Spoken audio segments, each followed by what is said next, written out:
In the spring of 2016, in the quiet town of Fort Worth, located in the state of Texas, there was a brutal and cynical murder that shocked even the most experienced investigators. The victim of the crime was a young mother of many children named Elizabeth Paula Arellano, who worked as a paramedic, and you will be shocked to learn who was her executioner. The circumstances of the tragedy were so strange that at first the police even put forward the theory that Elizabeth may have voluntarily passed away. However, such a theory did not fit with the testimony of people who became accidental witnesses of the terrible scene.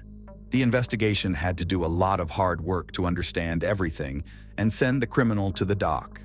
However, given the brutality of the crime he committed, the sentence handed down seemed too lenient and unfair to many. Elizabeth Paula Arellano was born in 1987, August 16th, in the American city of Fort Worth, Texas, where she was destined to live all her short life. She grew up with her two sisters, Alessandra and Giovanna, with whom she was always practically inseparable. Elizabeth's birth father left the family when she was very young. He showed no interest in the fate of his daughter and did not contact her in any way. Soon her mother, Juanita, remarried to a man named Fidel, who adopted her children and treated them as his own. Elizabeth had a very warm relationship with her stepfather, who supported and helped her in everything. The girl studied diligently at school and dreamed of one day becoming a doctor. In high school, she met a guy named Rudolph Arellano, with whom she soon had a romantic relationship. The young man was almost 8 years older than her, which somewhat embarrassed Elizabeth's parents, but they did not interfere with their romance, because the chosen daughter seemed to them a man serious and quite reliable. At the age of 16 years, barely out of school, Elizabeth married her lover legally. The couple, one after another, had 4 children, 3 sons and a daughter. But despite the appearance of numerous heirs, Elizabeth did not intend to become a housewife. She remembered her childhood dream, so Elizabeth graduated from medical school and got a job as a paramedic, planning to get a higher education to become a doctor. The young woman was kind and pious, brought up in Christian traditions. She regularly took her children to church, instilling in them love and compassion for their neighbors. Family and friends characterized her as a very responsive person, always ready to help. From the outside, their marriage with Rudolph seemed strong and happy, but after 13 years of living together, this union began to literally crack at the seams. Rudolph had been jealous of his young wife before, trying to control her in everything, but over time his behavior became simply unbearable. In the spring of 2016, Elizabeth, after another jealousy scene organized by her husband, took the children and moved to the house of her parents. Rudolph made an attempt to reconcile with his wife, but the young woman was tired of tolerating his fits of anger. In addition, she did not want the children almost every day to listen to the parents' scandals, so she gathered her courage and officially filed for divorce. A few days after Elizabeth took the children and filed for divorce, she mysteriously disappeared. According to friends and family, she was in good spirits, and in order to distract herself from family problems and a little divorce, decided after work to go with colleagues to a local club. So, on Friday evening, April 15th, 2016, the 28-year-old young mother in the company of her friends went to a fun place. There she danced and had a good time, but did not touch alcohol because she planned to get home in her own car, on which she arrived at the club. Elizabeth returned home well past midnight on April 16th. Having parked the car, she called her friend, with whom she had vacationed at the club that night, and told her that she had already reached home and that she was all right. Elizabeth then hung up the phone, but never entered the house. The next morning, her mother Juanita was very worried when she found her daughter was not home. She knew that Elizabeth was planning to spend the evening with friends, but her daughter should have returned long ago. She couldn't leave somewhere unannounced, and besides, her car was parked outside the house, which meant that Elizabeth had returned from the club. When Juanita approached the car, it turned out that it was not locked. The key was still sticking in the ignition, and inside on the seat were her daughter's purse and cell phone. Naturally, she couldn't leave her personal belongings in the open car like that, which meant that something terrible had happened. The woman immediately called the police, reporting a missing person. The police believed that they would be able to solve the case, as they call it, on hot tracks. In addition, There was still hope that Elizabeth was alive, because there was no blood or signs of struggle in the car. But it wasn't that simple. The first thing was to reconstruct in the smallest detail the chronology of the events of that evening and night, to trace Elizabeth's entire route, to find and question all possible witnesses. First, friends and colleagues of the young woman with whom she had spent the evening before her disappearance were interviewed. They gave the exact time when she went home, and later Elizabeth herself called back, saying that she had reached the place safely.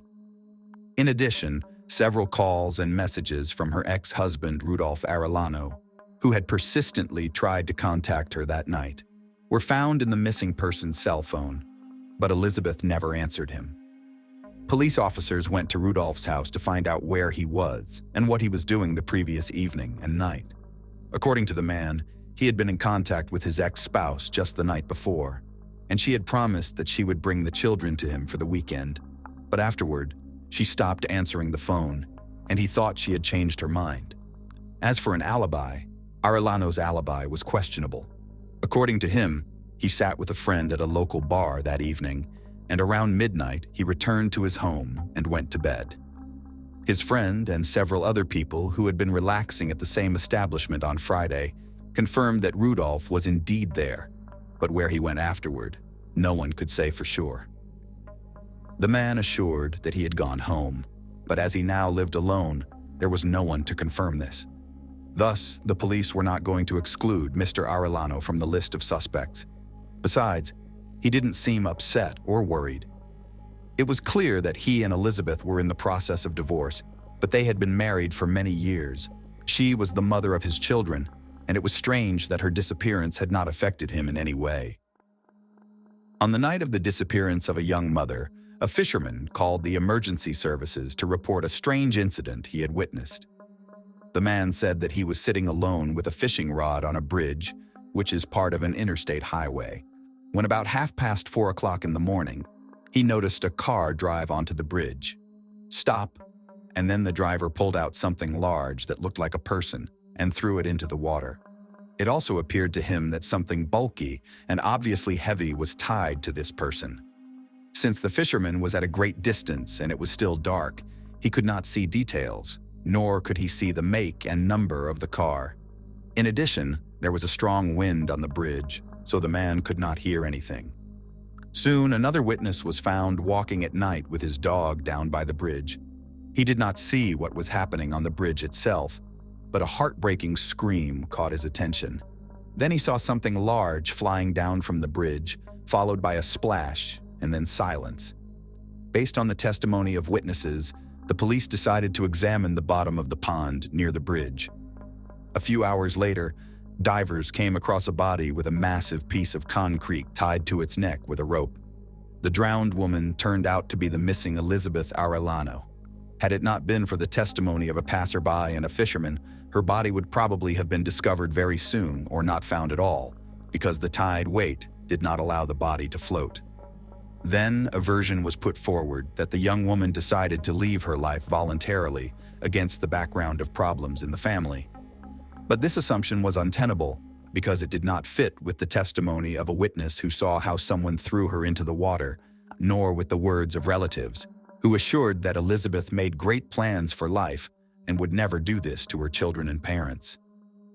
Elizabeth was still alive when a piece of concrete was tied to her neck and thrown off the bridge. This was evidenced by the forensic medical results, which showed that the young woman had suffocated, and by the testimony of a man who heard her desperate scream as she flew down the bridge. But who and for what reason could have so brutally massacred a mother of many children? Robbery was not considered because none of Elizabeth's belongings were taken. There were suggestions that the killer could have spotted Elizabeth in the club and then followed her home, or someone guarded her at home, waiting for her to return. The ex-husband of the deceased continued to insist that he was sleeping at his home on the night of the murder and had nothing to do with the crime. However, the investigators were still in no hurry to exclude Rudolph from the number of suspects because he had no alibi, and his behavior raised more and more questions. At the funeral, the man put on an act. He wept at the coffin of his ex-wife, saying that he would like to be in her place or die with her. According to his sister Elizabeth, She even believed in the sincerity of his words. In addition, Rudolph actively helped in the creation of a charitable foundation to raise funds for the ceremony of farewell to his wife. But after the funeral, when the man was once again called to testify, he already looked and behaved completely different, as if nothing bad had happened in his life. After a detailed examination of all the CCTV footage from the last route Elizabeth took, it was determined that a car of the same make and color as Rudolph's had driven away from her parents' house around 3 a.m. The neighbor also recalled seeing the car parked on the road near the deceased's house. Their neighbor also recalled seeing the car parked on the road not far from the deceased's house. Moreover, it was established that the car had subsequently driven towards the very bridge from which the woman had been thrown. This circumstance raised many questions, and when the investigation requested Rudolph's cell phone data on the night of the crime, the questions became even more.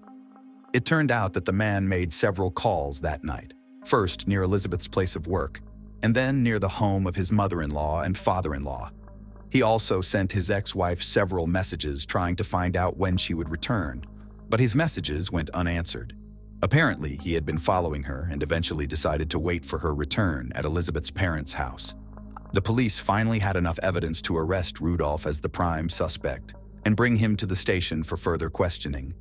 One of the key witnesses in the case was Elizabeth and Rudolph's eldest son. When the boy was shown the rope removed from his mother's neck, the son stated that he had seen it earlier in the backyard of his father's house and remembered it well because he had played with it. Moreover, the boy also recognized a piece of concrete that had been lying in their garden shortly before after the fence had been replaced. Also, small fragments of this concrete were found in the trunk of the car belonging to Rudolph. The investigation found that the man waited for his ex-wife at her parents' home and abducted her before she could enter the house. He forced her into his car, in the trunk of which he had already prepared rope and concrete. Afterward, he drove to the bridge for the massacre, expecting to go unnoticed.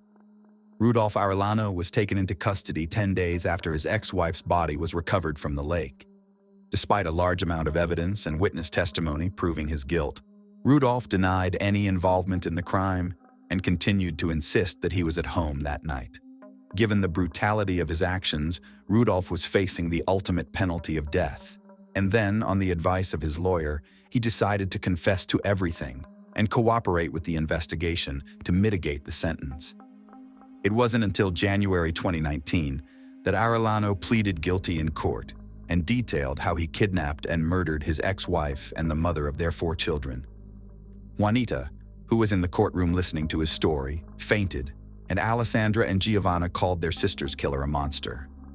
Rudolph himself, though he admitted his guilt, felt no remorse or pangs of conscience. He spoke indifferently and coldly about his murder, did not apologize, and did not explain the motive for his terrible act. The court sentenced the murderer to life in prison, without parole. Elizabeth's family members, although they considered such a sentence rather mild, but noted that they forgive Rudolph because they do not want their hearts to boil with hatred. Her parents and sisters are now responsible for the upbringing of the deceased woman's children. Let's visit the small and picturesque town of Griffin, located in the state of Georgia, in the southeastern United States of America. Rightfully considered one of Georgia's oldest towns, Griffin was founded in 1840 and has since played a significant role in the state's history.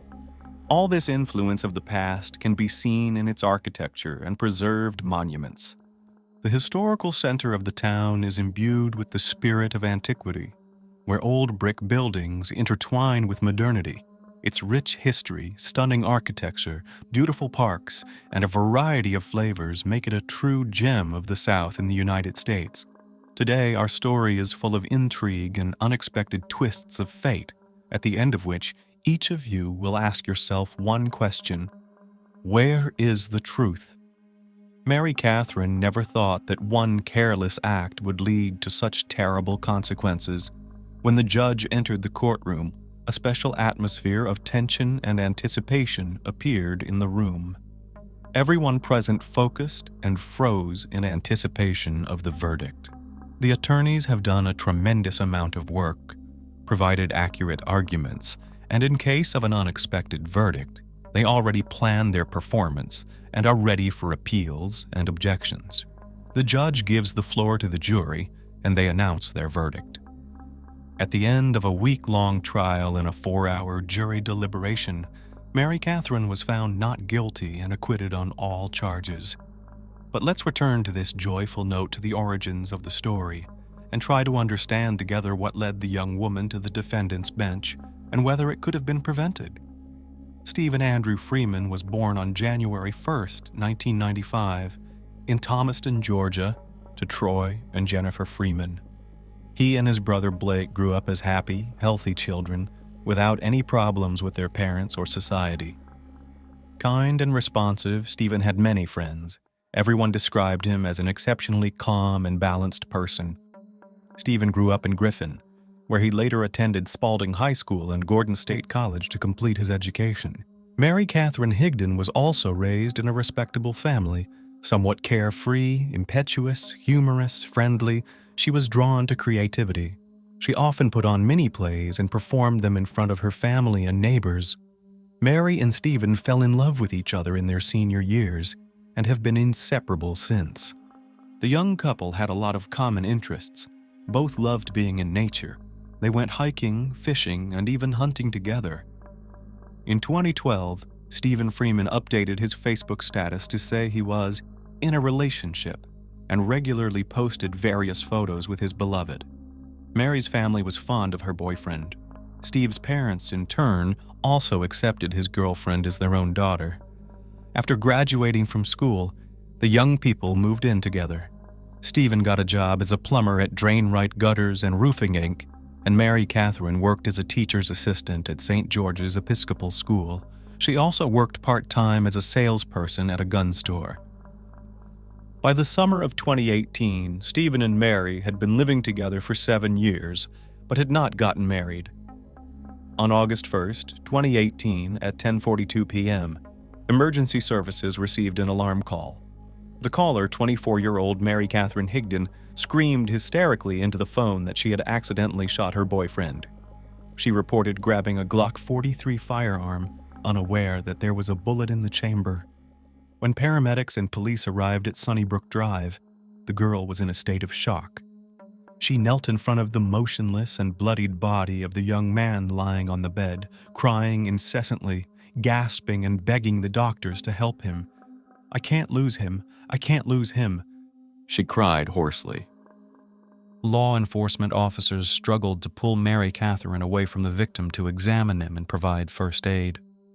23-year-old Stephen Freeman, wounded in the chest just below the neck, was still breathing. He was immediately transported to Spalding Regional Hospital.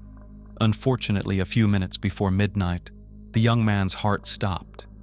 Not fully comprehending the tragedy that had occurred, and still in shock, Mary had to visit the police station to give her account of the events. She was called in for questioning, where the girl, still completely stunned, claimed that the shot was accidental.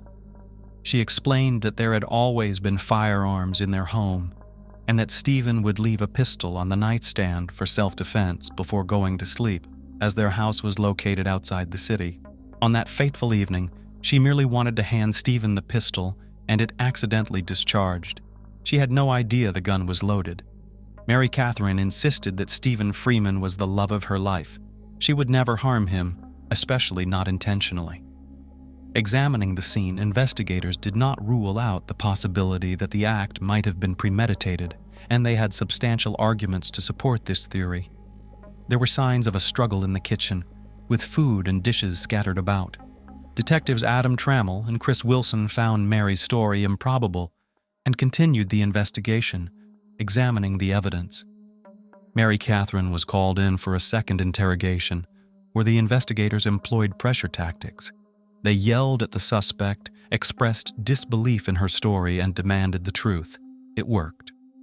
Mary Catherine confessed to shooting her boyfriend in anger. She shared that they had a severe argument, and she wanted to leave him. Having recorded the conversation, the investigators had an admission of guilt, indicating a case solved with a heartfelt confession. However, a serious technical problem arose, causing most of the recording to be lost, save for interference and indistinct noises. How this happened was unexplainable. as was the reason why no one thought to make a backup copy of this crucial piece of evidence. Further investigation revealed that the pistol could not have fired accidentally, as it required a trigger pull. Moreover, for the bullet to hit Stephen as it did, the pistol had to be pointed at the victim. Detectives also questioned Mary's behavior. Some suspected she was overacting, demonstrating her distress in an exaggerated manner. The detectives didn't stop for a moment, piecing together their version of the tragedy with new evidence and proof. Another critical fact cast doubt on the accident and Mary Catherine's words. Investigators learned that the girl worked at a gun store, where employees undergo thorough training on handling various firearms before starting work. This meant she undoubtedly knew how to safely hand over a pistol without causing harm. The picture of an accident didn't align with the new facts that the investigation uncovered. The woman changed her statement several times. Sometimes her hysterical state interrupted the interrogation, but she reiterated time and again that it was an accident. However, in another conversation, Mary Catherine let slip to the police that at Stephen's request, she tossed the pistol to hand it to him, and the weapon accidentally discharged. This didn't match what she told investigators of the scene and during the first interrogation. Back then, Mary repeatedly stated that she was simply handing Stephen the pistol hand to hand, not tossing it, and that's when it accidentally fired below his neck. These changing statements worked against Mary Catherine, as she was caught lying, and every word was scrutinized for hidden intent, indicating guilt concealment. Mary was detained and remained in Spalding County Jail during the trial. She was charged with felony murder, malice murder, aggravated assault, and possession of a firearm during the commission of a crime. Lieutenant Wilson vehemently contested Mary's claim of it being an accident and tried to prove her guilt in a deliberate and meticulously planned act. A new piece of evidence in this case was common cooking grease found on the slide of the pistol. The slide also had lubricant, suggesting that at some point, the magazine must have been emptied. Bullets were loaded, inserted back into the pistol and placed on a shelf. In her defense, Mary Catherine told the police that she indeed was preparing dinner for Stephen that evening, the very dinner that was found scattered on the kitchen floor, explaining the presence of grease on the slide. Subsequent interrogations of the couple's relatives and friends did not provide the clarity expected in this case. Many friends claimed that this teenage love turned into a roller coaster ride for Stephen and Mary until the very end. Their relationship, at times nearly ending, then reigniting with new passion, became genuinely complicated in recent years. The lovers often quarreled over emerging disagreements. Mary turned every argument into a drama. She screamed at Stephen and attacked him, after which he often left the house to spend the night with friends, turning off his phone as Mary continued to call and text him. She tried to control his every move, driving Stephen to frustration. The guy shared with friends that Mary, during arguments and fights, pointed the pistol at him or herself, threatening to end her life or his.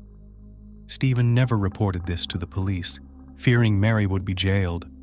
And this was not the only instance when Mary resorted to using a weapon. And there were plenty of weapons in their home. During an interrogation, Stephen's friend Thomas Skinner shared that 2 days before the tragedy, on July 30th, 2018, Stephen and Mary Catherine exchanged warm messages, wishing each other a good day. The next day, July 31st, Stephen told his mother that he would not return home to that devil and stayed the night at Thomas's place. On August 1st, 2018, when Stephen didn't come home to sleep, Mary sent him hundreds of messages begging him to return. That evening, she prepared dinner and waited for her beloved. From Stephen's mother, she learned he was at his friend Thomas's place and went to pick him up. She encountered them on the road and, rolling down the window, shouted that she was waiting for him at home for dinner. Stephen replied that he was coming home. The evening, instead of a reconciliatory dinner, ended in tragedy. The police believed the case was closed as a premeditated act, driven by Mary Catherine's anger.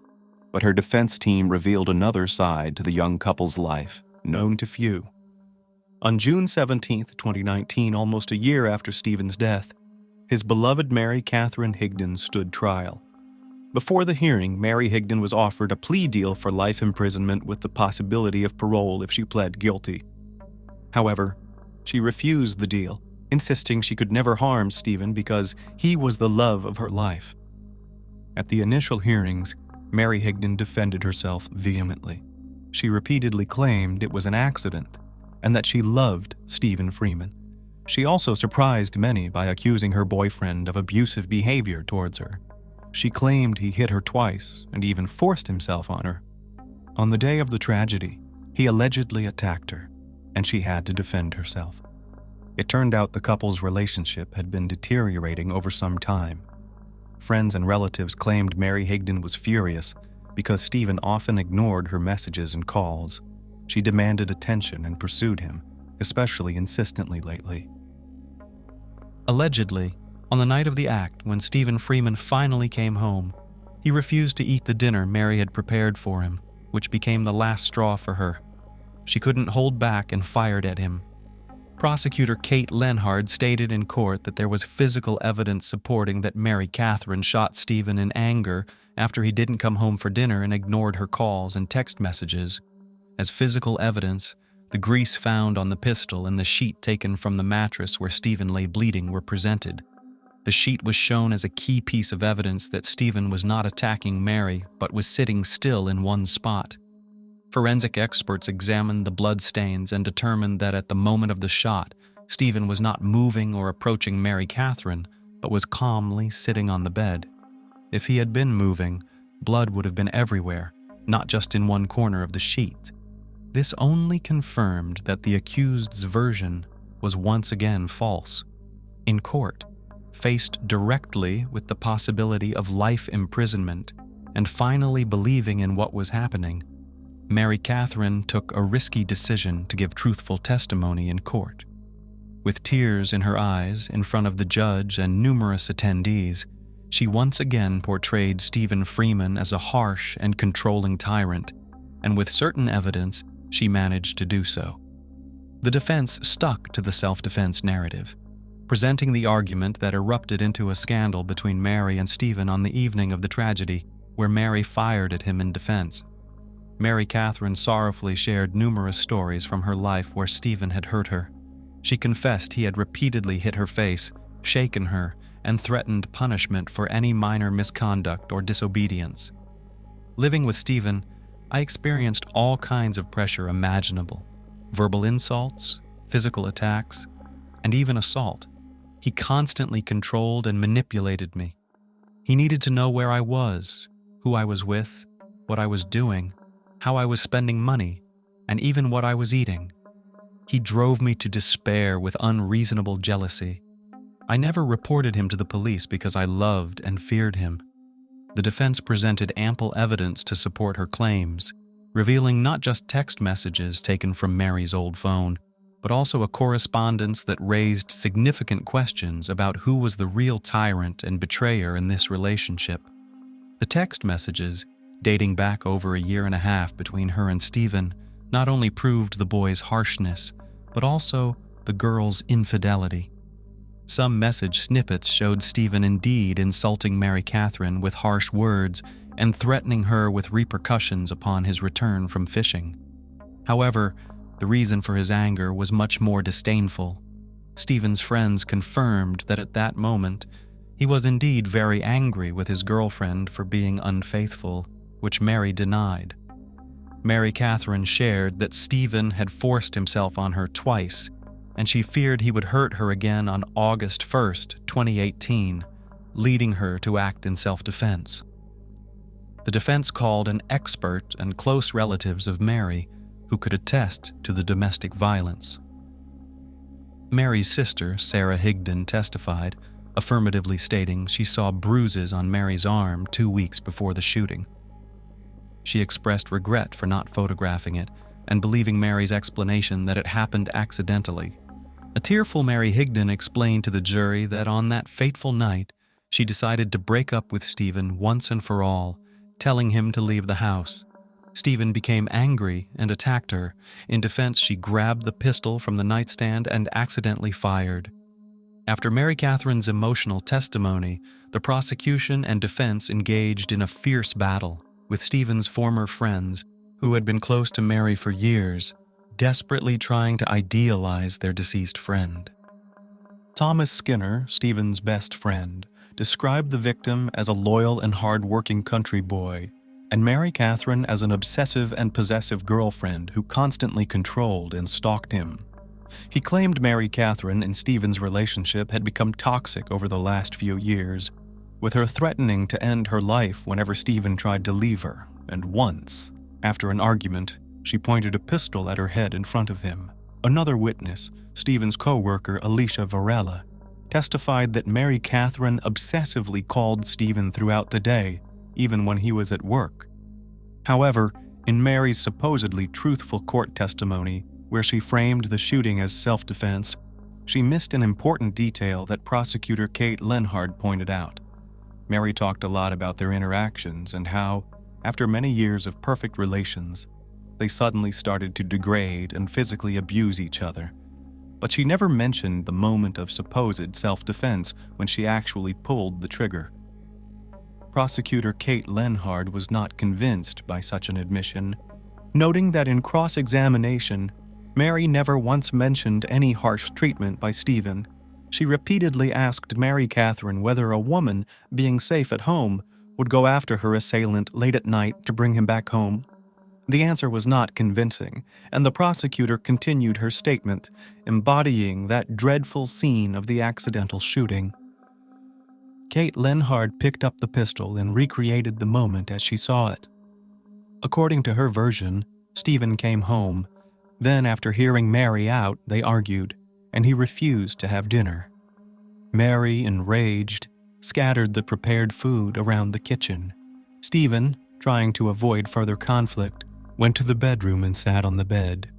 Likely he was waiting for her to calm down, but Mary, ready for confrontation, called out to him twice without receiving a response, walked into the bedroom, and shot him in the neck, on the left side, since he hadn't turned to face her.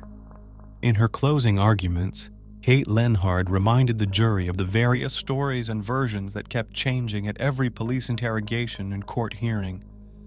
Mary Catherine Higdon spared no details in her emotional testimony about the alleged abuse from Stephen Freeman.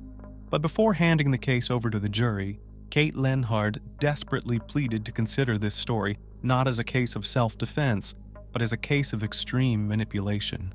Despite the lost confession recording, the prosecution presented other evidence and counter-arguments. The forensic examination proved that Stephen Freeman was sitting on the bed at the moment of the shooting. Hence, he couldn't have been attacking Mary Higdon. Mary claimed they kept the gun in the house unloaded. Detectives suspected that the pistol was indeed loaded in advance on the evening of August 1st, 2018, when Mary was preparing a roast for Stephen. This was the only explanation for how grease marks not only got on part of the slide but also inside the pistol. Had Mary Catherine really loaded the pistol in advance? Colleagues, neighbors, family, friends, and acquaintances of Stephen Freeman unanimously testified that he was not prone to aggression. Prosecutors also pointed out that Mary Catherine Higdon changed details of her story at least 10 times since the first interrogation, attributing such changes to fear. Mary Catherine refused a plea deal, as she could have been facing the death penalty. The wait for the verdict felt like an eternity to her. After hearing all witnesses and the accused, the case was handed over to the jury. Just 10 minutes later, the jury was ready to announce their decision. However, 2 jurors out of 10 had doubts about some aspects of the prosecution's story. They were concerned that investigators, so eager to charge Mary Catherine with premeditated action, had not fully checked crucial facts. Questions were raised about the lack of a complete investigation into Stephen Freeman's phone, checking his text messages, and browsing history. The prosecution simply hadn't done this. Besides Mary's lies, no sufficient evidence was presented against her. The arguments presented by jurors Victor and Chris had an effect. The jury deliberated and returned a unanimous verdict, not guilty. A few hours later, Mary Catherine Higdon was free. After a lengthy deliberation, the 12 jurors concluded the following: On the first charge, malicious action, the defendant was found not guilty. On the second charge, serious action, the defendant was found not guilty. When the judge acquitted Mary Catherine Higdon on all charges, including intentional action, reckless action, assault with a deadly weapon, and carrying a weapon during the commission of a crime, many people in the courtroom were shocked. Watching the woman who took her son's life walk out of the courtroom, Jennifer Freeman could barely contain her anger towards the jurors. Everyone who supported Stephen's family was also stunned by such a verdict. After the trial ended in her favor, Mary Catherine returned home to be with her family in Griffin. Since then, she has stayed out of the limelight and is almost absent from social media, likely to avoid undue attention from the media and the public. Her Instagram profile is private, and no further details about her current whereabouts are known. It's assumed that Mary Catherine has moved on from her harrowing past to live a quiet and unnoticeable life. Stephen Freeman's mother dedicated a farewell post to her son on social media. Stephen lived a life filled with love, joy, compassion, and loyalty. Everyone was his friend, and those who enjoyed hunting and fishing with him were his closest. He had a heart of gold and a charming southern smile. Stephen showed his love for you by making you feel like you were the only person in the world, making you laugh until your stomach hurt, always smiling broadly, hugging you, and never leaving your side. These 3 simple words, "I love you," have always inspired me. So who really pulled the trigger in this story? That's a question you must answer for yourself, as all the answers in this story are evident. By analyzing and presenting the situation, it's up to everyone to decide whether Mary Catherine is guilty or if it was a tragic accident that cost a young man his life. How much do you agree with the 2 jurors who changed the course of a young woman's life, giving her a second chance? Mary Catherine likely lives a quiet life away from the spotlight now that she has managed to leave her terrible past behind. A wolf in sheep's clothing. The Roman poet Decimus Junius Juvenal once said, "There is scarcely a litigation in which the cause of the quarrel is not a woman. Times change, but morals remain the same, and not everyone may agree, but whatever happens, a lot of it comes down to the female gender. Often behind every twisted story is a woman." In the fall of 2001, another gruesome event rocked Oklahoma City. The city is in the heart of a deeply religious belt. The so-called Bible Belt of the United States is known as a hotbed of religious and conservative values. At the same time, this part of America is known for its high rates of crime, divorce, and teen pregnancy. The cold-blooded crime that occurred in Andrew's family, saddening and outraging the faith community, added to the unfortunate list. No breaks. One rainy October morning, a strange phone call rang in the office of Robert Andrew, senior vice president of a well-known advertising company. The man on the other end of the phone identified himself as a doctor at a local hospital. The unidentified man reported that Brenda, Mr. Andrews' wife, was in critical condition. In a panic, Rob rushed to his car, started the engine, and headed for the clinic. On the way, he noticed that when he pressed the brake pedal, the vehicle would not stop. After running a red traffic light, he successfully pulled over to the side of the road. The car stopped. Miraculously surviving, he called a cab. When he got to the hospital, he learned that his wife was not a patient. When Rob took the car to a repair shop, the technician told him that the brake hoses had been cut. The unfortunate man was speechless with surprise. Someone had obviously wanted to take his life and had come up with a good reason to drive the car. But who was capable of such an act? Putting all the details together, Rob headed to the police station. He informed law enforcement officials that someone had tried to take his life, and apparently, he had a pretty good idea who it was. The inseparable couple. Robert and Brenda were married for about 17 years. The couple had 2 beautiful children during their marriage. The couple were very religious, so they raised their children in faith and morals. Together, they attended church, were engaged in charity. To the average person, their union seemed happy and reliable, however. In October 2001, their family ship went down. Mrs. Andrew left her husband and filed for divorce. Good girl Brenda. Brenda Evers was born on December 16, 1963 in Enid, Oklahoma. The girl's parents were devout Christians. They gathered around the table for meals together, held group prayers, and attended the parish. Brenda grew up a quiet and peaceful child. She did well in school. She spent most of her time at church helping others. When many of her peers were dating guys, she waited for the one and only for life. In high school, the girl was a cheerleader for the soccer team. She was very fond of dancing, but never participated in parties. In general, in her younger years, Brenda was a model of piety and modesty, like her mother. By the way, she wanted to be like her mother in everything. Therefore, after marriage, she intended to become a housewife and devote herself to her husband and children. First, love. At the age of 17, the girl met Rob Andrew, the older brother of her friend. He was older and studied at one of the state universities. Young people began to communicate. It turned out that they had a lot in common, despite the fact that the guy was a Baptist and Brenda was a Lutheran. The two of them had conservative views on life, attended church, and dreamed of creating a large and friendly family, so the friendly relationship grew into a romantic one. After a while, the girl entered college in Winfield, Kansas. Despite the distance of 125 miles between them, the couple actively kept in touch. Eventually, to be closer to her lover, a year later Brenda transferred to a university in Ohio in Stillwater. Close to the summer of 1984, the lovers became husband and wife, metamorphosis. Soon, Robert received a tempting job offer in Houston, Texas. The man doubted the decision, but Brenda convinced her spouse. While he was building a career as an advertising manager, she managed to get a degree and get a job in banking. Mrs. Andrew fell in love with the tall buildings of the city, nightclubs, and busy life. Texas changed the young woman. She got rid of her excessive modesty. She began to take care of herself, wear fashionable clothes, makeup, made a large circle of friends. Her husband was not very pleased with his wife's transformation. He thought that a believing woman should be more restrained. Besides, Rob was homesick. Therefore, when he was offered to return to the advertising agency in Oklahoma City, he gladly agreed. However, Brenda did not support her spouse. They even quarreled on this ground. Then still came to a compromise. The couple agreed that Robert will settle in a new place and find a suitable house. And if everything works out well, the wife will join him.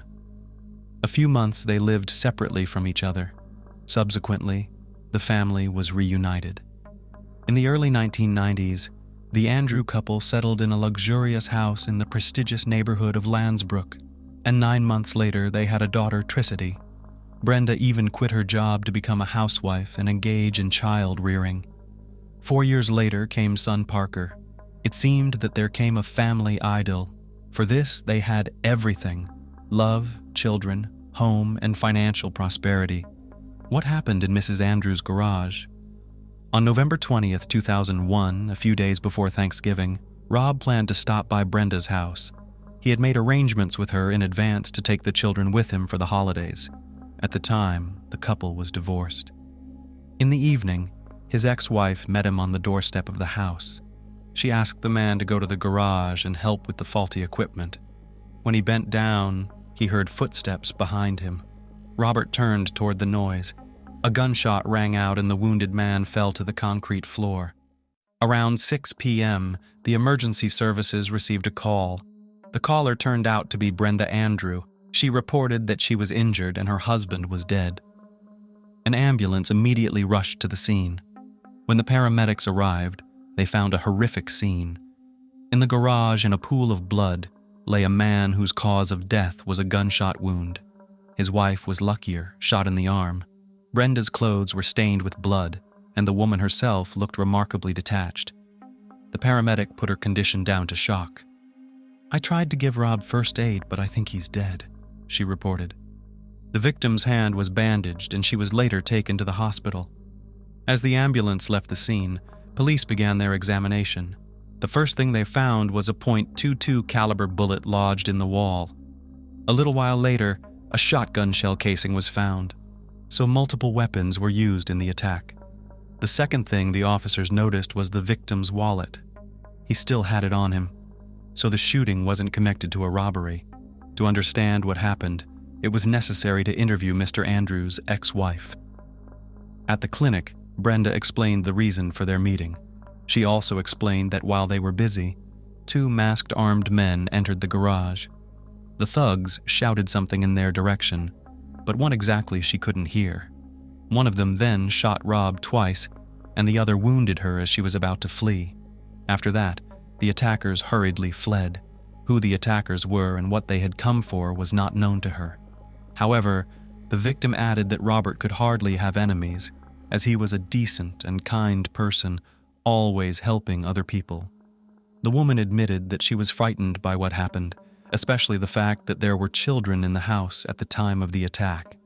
However, many things in her words were contradictory.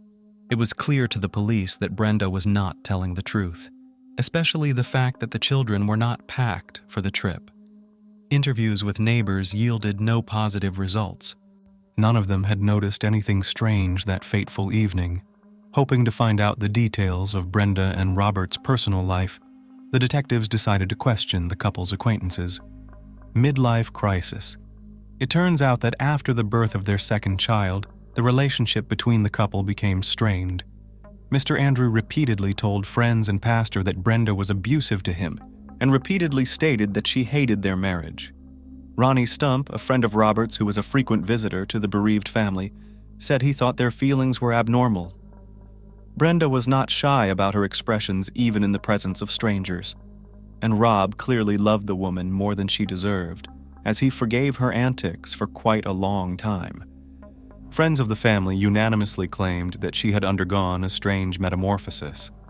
From an ordinary housewife, she turned into a woman of easy behavior. These accusations were not unfounded. There was a lot of evidence to support them. Brenda was clearly going through a midlife crisis. Her style of dress had changed. The once sophisticated woman began to dress vulgarly and brightly painted. But it didn't stop there. Mrs. Andrew became very secretive to her husband. She did not tell him where and with whom she spent time, what she was doing. Soon Robert became aware of his wife's affairs on the side. In October 1997, she began a relationship with Rick Nunley, the husband of a friend. The man was Brenda's co-worker while working at an Oklahoma bank.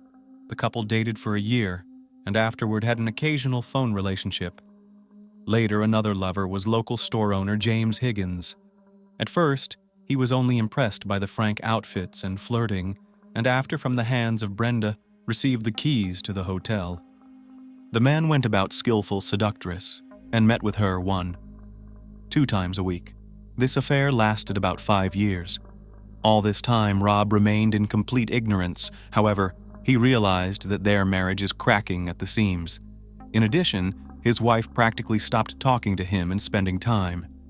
He hoped that everything will eventually get better and tried with all his might to keep the family. In 2001, Brenda stopped the relationship with Higgins, but not for the sake of her husband and the holy bonds of marriage. She was sinking more and more into the abyss of debauchery and vice. Fatal love. 2 years earlier, a Baptist church had sprung up in Oklahoma City, largely due to Mr. Andrews' contributions. In it, the man became a deacon, and his wife took the position of Sunday school teacher. From the outside, their family looked prosperous, adhering to morals and traditions. At that time, Brenda had not completely lost the image of a model wife. She gladly taught the children the basics of religion and fellowship. There, she met James Pavitt, a new lover. He was also a part-time school teacher, married and generally religious, and was friends with Rob. However, he too could not resist the charms and dazzling smile of Brenda. In the spring of 2001, they began to meet. At first, they did it secretly, but then, having lost the limits of prudence, they stopped hiding their feelings. Everyone in the church saw their sympathy for each other. Rob suspected his wife of infidelity and had a big fight with her. They separated. Just by this time, James had divorced his wife. Rob still dreamed of restoring the family, but Brenda was adamant and even filed for divorce. Just after this event, there was a strange call to Mr. Andrews' office, and then a shocking car malfunction. In making an attempt on his life, Rob suspected the sweet couple, which he reported to the police. What could have caused such thoughts in an open and ingenuous man? The same question was asked by law enforcement officials. Rob did not prevent the divorce. The agreement on children was reached. He helped Brenda financially. What else was there not to please a cheating husband? It was all about the money. In addition to teaching school, James Pavitt was an insurance agent. In the summer of that year, he took out an $800,000 insurance policy on Mr. Andrew. Brenda was the sole beneficiary. It's about the insurance. When officers began investigating the bizarre attack on Mr. Andrew's family, in addition to the relationship between the couple, they also became aware of the incident involving the car's brakes. Detectives compared the facts. Brenda's involvement in the murder of her husband became clearer. In addition, there was a new suspect in the case, her newfound lover. Then investigators learned that 2 weeks before the incident in the garage, Rob Andrew paid a visit to the insurance company. He wanted to exclude his unfaithful wife from his insurance policy. However, James refused to do so, citing that the contents of the contract could only be changed by the beneficiary himself, that is, Brenda Andrew. Not taking his former friend's word for it, Rob decided to verify the information with management. It turned out that Brenda and James had attempted to forge the insurance policy by transferring ownership to Mrs. Andrew. Rob's signature was falsified, plus it was dated retroactively. Mr. Andrew was assured by Pavitt's superiors that he still owned the policy, and only the policyholder could change the terms of the contract. When James learned of the incident, he was very angry, as the circumstances discovered were the reason for his dismissal. Investigation. Officers also became aware that Robert was in possession of a 16-gauge shotgun. When Rob was moving out of the house, Brenda did not give him the weapon. During a search of Andrew's home, the shotgun was strangely not found. Meanwhile, an inspection at Gigstad's neighbor's house yielded an unexpected result. A fired shell casing from the shotgun they were looking for was found on the bedroom floor, and several .22 caliber bullets were found in the attic of the Gigstad family home. At the time of the crime, the Gigstad couple was not home. No signs of forced entry were established. Mrs. Gigstad admitted that the spare key to their home was in Brenda Andrews' possession. Another piece of evidence came from Joanna Larson, Pavitt's daughter. On the day of the crime, the girl lent her father her car. He promised to get it repaired. However, when James returned the vehicle, the daughter realized that he did not fix it. In addition, Joanna found a strange find on the car mat, a bullet of .22 caliber. To top it all off, the girl admitted that her father told her to throw it away when she informed him about it. Investigators also discovered that James had purchased a handgun the week before the attack. Consequently, detectives planned to question the sweet couple. The last ride. On November 23rd, Robert Andrews' funeral was held. This crime raised many questions among family and friends. However, even more perplexity arose when Brenda and her children did not appear at the ceremony. Also, James Pavitt did not show up to say goodbye to his friend. No one present knew where they were. This worried not only Robert's relatives, but also the police. It became obvious that the no-shows had gone on the run. Apparently, they guessed that the officers were on the trail of the perpetrators. The suspects were identified. By then, the autopsy results had come back. Brenda's description of the attack differed significantly from the forensic report. As the police had suspected, 2 different weapons were used in the attack. Robert and Brenda were wounded differently than the dead man's wife described. The first shot at the man was indeed fired from a shotgun at long range, but the second came at close range from a .22 caliber pistol. Brenda's arm itself was also shot at close range with the same gun. By analyzing the bloodstains found and their location on the fabric, it was clear that the spouse was in the vicinity of the husband when he was shot. The angle of the blood matches where the shooter was. That is, it was Brenda who fired the second shot at the wounded Robert. After receiving the results of the examination, Brenda and James were officially recognized as suspects and declared wanted. On the run. Unfortunately, the fugitives were days ahead of police. Authorities alerted border officials that the suspects may have crossed the border. However, they were nowhere to be seen. After a while, it became clear that James and Brenda had fled the country. Police speculated that they were in Mexico. To catch the criminals, it was decided to block their accounts. Without their livelihood, they would sooner or later make themselves known, and so they did. 3 months later, Pavitt contacted his daughter. He asked her to send the money. Only one thing the man didn't take into account. The girl was cooperating with the investigation. Joanna had no doubts about her father's involvement in the crime. He was clearly hiding something from her. Even that time when he asked her boyfriend to call Mr. Andrew, pretending to be a doctor at the local hospital and report his wife's illness. Thanks to James's call, the investigation became aware that the perpetrators were hiding in the city of Cancun. In February 2002, James Pavitt and Brenda Andrew were apprehended at the border and handed over to the U.S. authorities. The two were charged with first-degree murder and conspiracy to commit a felony. Meanwhile, the Andrew couple's children were placed in the care of their paternal grandparents. After their arrest, none of the defendants were willing to cooperate with the investigation. They did not plead guilty, talking in the presence of lawyers. Trials. The first to stand before the court was James. The prosecution carefully built a case. It was reported that in the past Pavitt was an Army sniper and knew how to handle firearms. His scandalous affair and attempts to prevent Rob Andrew from stripping Brenda of her beneficiary status were also voiced. His daughter's testimony and the physical evidence that was found were taken into account. The jury found James Pavitt guilty and sentenced him to death. Next to go on trial was Brenda Andrew. While James's trial was methodical, building up into a clear portrait of motives, means, and execution, Brenda's trial was full of sordid details, revelations, and intrigue. The prosecution brought Brenda's personality and her string of infidelities to the forefront. Her former lovers were invited to the hearing. They characterized the woman as a person of far from faith and integrity. When the prosecutor asked Brenda why she killed her husband, she replied, "God knows that in my heart I am pure and innocent. If you are people of faith, set me free." The prosecutor disagreed.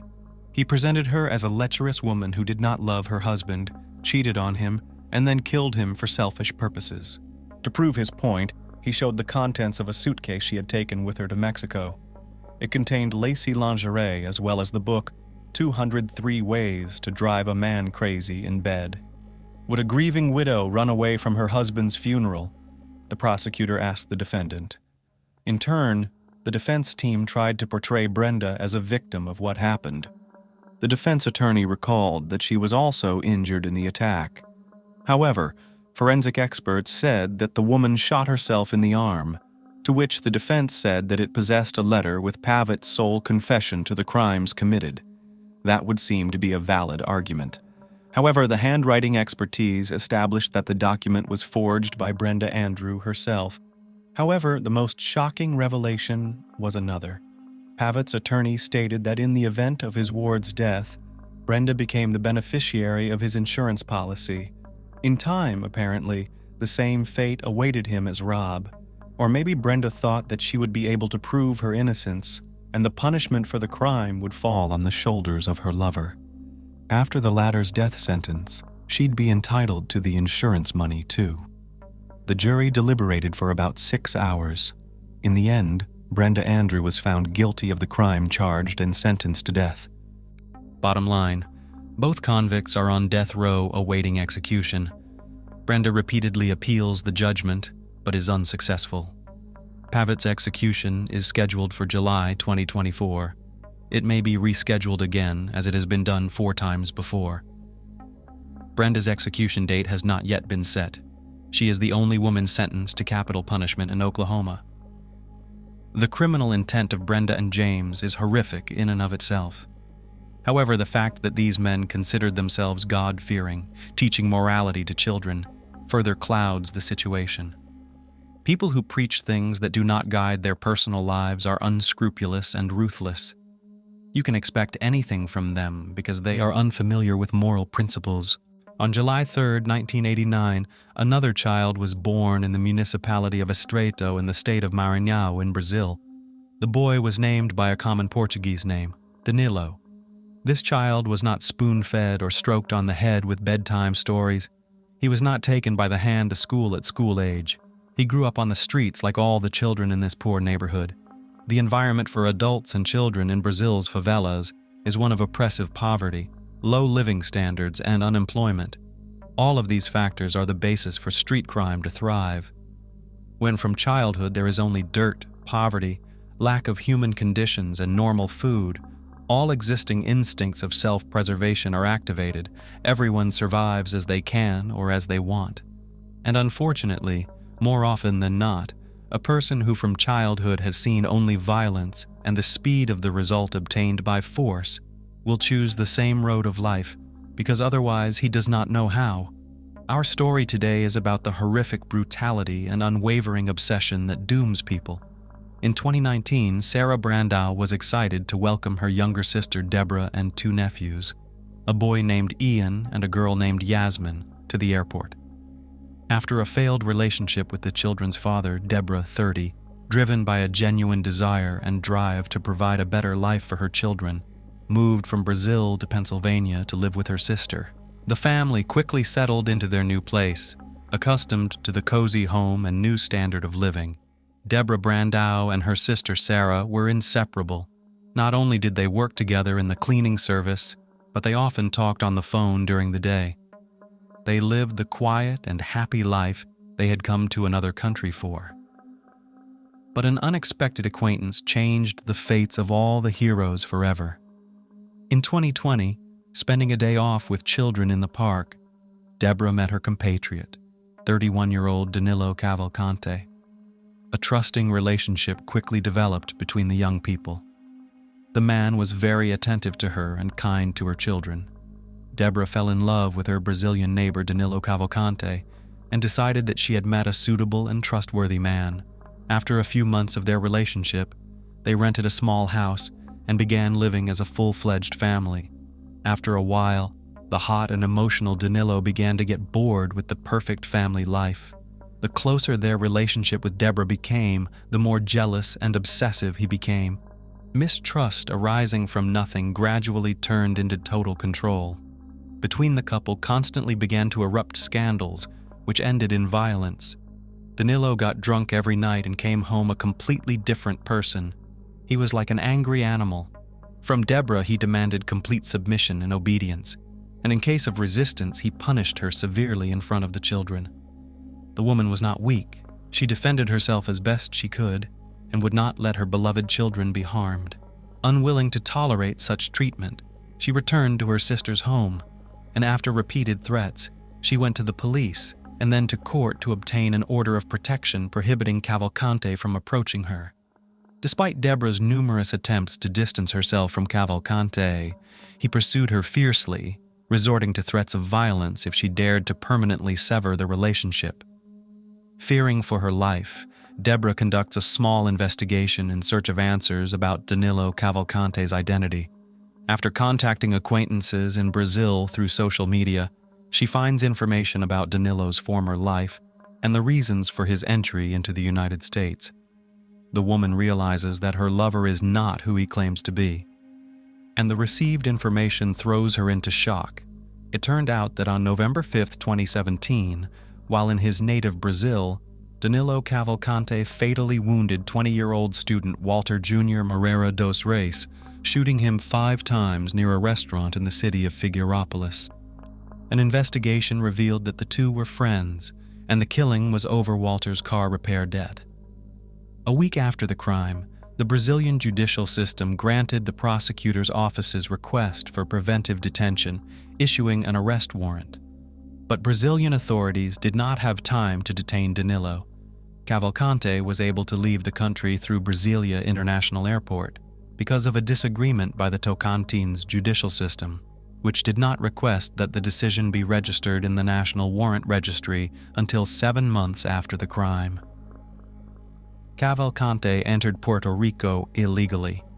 A warrant for his arrest was issued in Brazil in June 2018. After entering Puerto Rico, Cavalcante obtained a fake ID and eventually settled in Chester County, Pennsylvania, where his sister lived. After Danilo's true identity was revealed, Deborah gave him an ultimatum to either leave her alone or she would publicize his identity. this was the woman's fatal mistake. On the evening of April 18, 2021, Deborah was walking with her children in front of her house. The children were playing catch-up, and the woman was chatting quietly with an elderly neighbor. Danilo Cavalcante pulled her aside to talk. The neighbor remained waiting for Deborah and only watched the former lovers chatting. The conversation was calm, but at one point, Cavalcante pulled out 2 knives and suddenly attacked her. Deborah fell down, and he stabbed her several times. Deborah's children screamed all along the street for him not to touch their mom, but the man was in agony. He stabbed Deborah a total of 38 times. A neighbor who observed the brutal scene desperately tried to administer emergency aid and stop the bleeding. Deborah's daughter ran to the neighbor's house to ask for help and call emergency services. Deborah Brandau was taken to Paoli Hospital, but eventually died from her injuries. Meanwhile, Danilo Cavalcante fled Pennsylvania to avoid arrest and was on the run for several hours until he was found and arrested by Virginia State Police. He was extradited to Pennsylvania, where he was placed under arrest, pending trial. On August 16, 2023, in Chester County, Danilo Cavalcante's trial for first-degree murder began. The investigation revealed that Cavalcante refused to accept the end of their relationship and had intimidated Deborah since 2020 with regular domestic violence. During Cavalcante's trial, Deborah's crying child testified, recalling over and over again the horrifying events of that bloody day. It took the jury only 15 minutes to reach a guilty verdict. Cavalcante was sentenced to life in prison without the possibility of parole. After the verdict was announced, Cavalcante was sent to the Chester County Jail in Pocopson, where he was awaiting transfer to a federal prison. But on August 31, 2023, at about 9 a.m., he escaped from the Chester County Jail using a chimney. Like a Spider-Man, he went up across the wall between 2 cramped hallways and so ascended through the chimney to the roof. Deftly bypassed the barbed wire fences and escaped. Surveillance footage showed the prisoner in the narrow space between 2 walls in the exercise yard. He put his arms and legs on either side and walked upwards. He then ran across the roof, climbed over the fence, and pushed through the barbed wire to freedom. Prison officials were very aware of all the vulnerabilities that had been identified in the prison after Igor Bolta's escape, and believed that they had been addressed. Officials believed that the barbed wire added after a similar escape by an inmate named Igor Bolta a few months earlier would prevent a jailbreak, said Acting Warden Howard Holland. According to court documents in May, an inmate named Igor Bolta climbed onto the roof of the jail and jumped to a less secure location. He was captured less than a mile from the prison about 5 minutes after escaping. Again, the one thing we didn't take into account was the failure on the human factors side. We only focused on the physical infrastructure, not the human factor, Howard Holland said shortly after Cavalcante disappeared. Whoever was supposed to be monitoring the prison's 160 cells did not see the escape unfold, Holland said. A guard in a tower that overlooked the prisoners did not see Cavalcante slip away. The tower guard was first placed on administrative leave and then fired. As a matter of urgency, the prison was closed, and the search for a particularly dangerous criminal began. Alerts were everywhere. Danilo Cavalcante, age 33, black hair, possibly armed and very dangerous. The escape of a dangerous killer from state prison has gotten a lot of publicity. The search for the fugitive was broadcast daily on all media channels. The Pennsylvania State Police Chief, who led the search for Cavalcante, held regular press conferences and briefings, providing accurate information to state residents about the special operation. He urged residents not to stay on the sidelines, but to take an active role through vigilance and observation to help determine the perpetrator's route, and it worked. So, about a few hours after the escape, Danilo Cavalcante was spotted walking along a road about 2 miles west of the prison. With the help of reports from local residents, Cavalcante was spotted using a surveillance camera in the early morning hours of September 2nd. Police set up a search perimeter around the area, securing the roads and railroads that run through it to prevent Cavalcante's potential escape, and put up a $10,000 reward for any information leading to his capture. Authorities began searching within 2 miles of the jail in the heavily wooded area of Pocopson Township and Chester County. A local resident spotted the fugitive in a creek bed just days after the escape, but he fled into the woods before police could find him. The search continued. The search perimeter expanded after he spent about a week on the run. A security camera captured Cavalcante at Longwood Gardens, a popular botanical garden nearly 3 miles from the jail, just south of where law enforcement initially searched for him. There's a lot of ravines, a lot of high fields, a lot of grass, a lot of cover for a guy 5 feet tall and 120 pounds, Robert Clark, Deputy U.S. Marshal for the Eastern District of Pennsylvania, said September 5th. In addition to the difficult, rugged terrain, searchers had a hard time coping with the extreme heat and humidity that stood for days. After a week of desperate searches for the fugitive felon, the number of officers involved in the search for Cavalcante on the ground has grown from 250 to nearly 400. "We have a large perimeter secured. We're very optimistic," the police chief said. The search team has been strengthened not only in numbers, but also in the equipment attached to the search.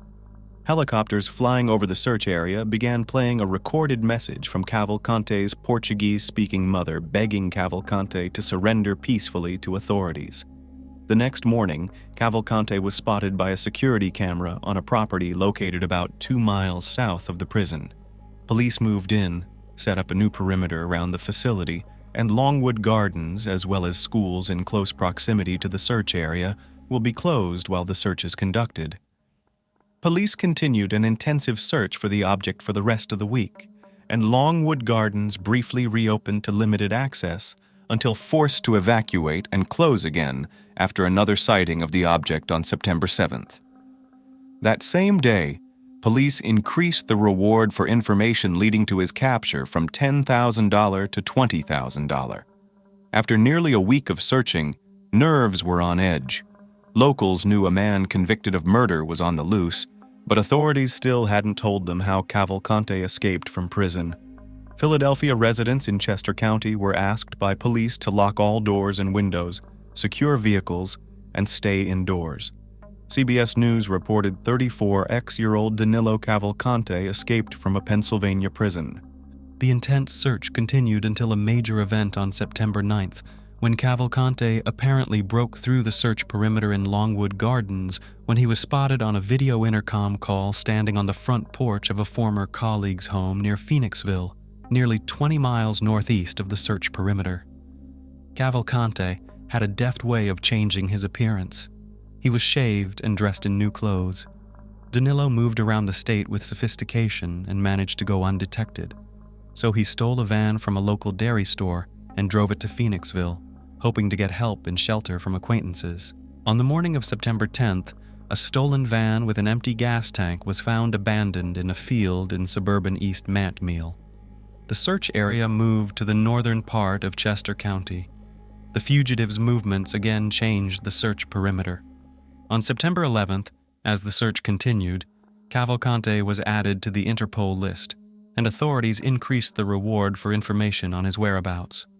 That same night, emergency services received a call from a local resident. He reported that a man similar in description had broken into the garage of his home. The homeowner was forced to open fire in self-defense and shot him 7 times. But Cavalcante was able to escape the home and steal a .22 caliber rifle with a scope and flashlight from the home. Police immediately arrived on the scene and found Cavalcante's sweatshirt and shoes in close proximity to the home. Once the identity of the perpetrator was confirmed and it was determined that the dangerous felon was now armed, police urged residents in the South Coventry neighborhood to lock all doors, windows, and vehicles and stay indoors if possible. The convicted felon is armed with a handgun and is particularly dangerous. Cavalcante's escape has alarmed many area residents. School districts canceled classes for the day after Cavalcante was spotted on surveillance video. Police expanded the search and urged residents to keep their doors locked. Police set up a new search perimeter in South Coventry Township that was tighter than previous ones, because they were certain Cavalcante was now surrounded. The search continued throughout the day on September 12th. Around 1 a.m. on September 13th, an aircraft with thermal imaging technology spotted Cavalcante in the woods. Despite the sighting, police had to wait until sunrise to approach due to inclement weather that prevented the surveillance plane from operating safely. The big breakthrough came in the early morning hours of September 13th, when authorities learned that a security alarm went off shortly after midnight within the final search perimeter. According to Bivens, an Office of Illicit Drug Enforcement aircraft using thermal imaging technology detected a heat signal in the area around 1 a.m. The alarm was triggered. "Technology really played a major role in this," said Ron Johnson, a retired Missouri State Highway Patrol captain. "Things went against law enforcement for a long time, but they paused in time and were able to pick up the heat signature from a DEA spy plane." Around 8 a.m. on September 13th, police found Cavalcante asleep with the rifle he had stolen from his home 2 nights earlier. Danilo Cavalcante, a dangerous criminal, attempted to escape by crawling into thick undergrowth, but a police dog named Yoda subdued him by biting his head and holding him until police arrived. Lieutenant Colonel George Bivens said at a news conference that Yoda caused Cavalcante minor head injuries during his capture. "They were able to land very quietly," Bivens said. "We have the element of surprise, and that allowed us to capture the fugitive without casualties." Cavalcante was questioned by police immediately after his capture, where he said he survived on watermelons and creek water, traveled only at night, and even once almost got caught by a police officer while hiding. Cavalcante planned to steal a car and travel to Canada. Since returning to prison, Cavalcante has been charged with multiple crimes related to his escape, including burglary, trespassing, and theft.